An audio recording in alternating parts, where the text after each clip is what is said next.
no matter which country you go to in this world, people will know where you came from and which college you graduated from.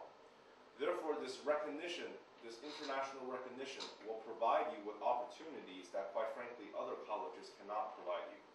And these Ivy League schools, the job placement percentage, meaning the number of kids who graduated and immediately get a job, is pretty much close to 100%.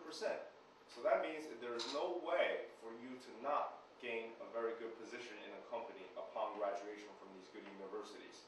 So for that reason alone, even though it's harder to get into these schools, students are not scared. Students are still ambitious to do very well.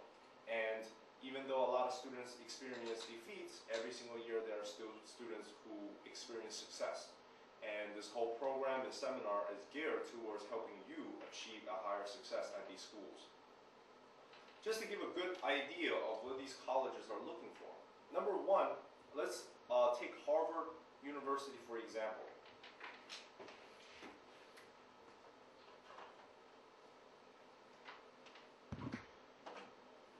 Harvard is arguably the most prestigious school in the United States, and Harvard is actually the most prestigious school in the whole world. Many presidents from many different countries have graduated from this university, and this university has created the largest amount of alumni endowment in the history of the United States. In the year 2002, there were 19,609 applicants to Harvard.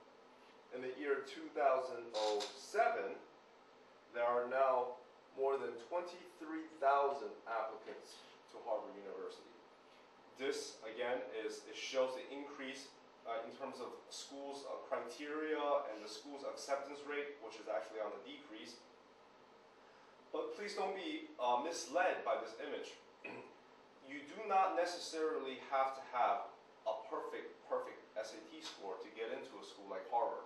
This is actually one of the biggest differences between a Chinese university and an American university. In a Chinese university, if you have the score, you are automatically accepted. In an American university, if you have the score, they will consider you. If you don't have the score, they won't consider you.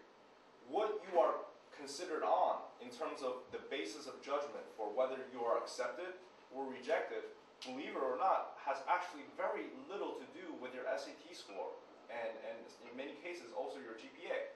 Because in American school, these scores, the college entrance exam in America, is the two most famous ones is the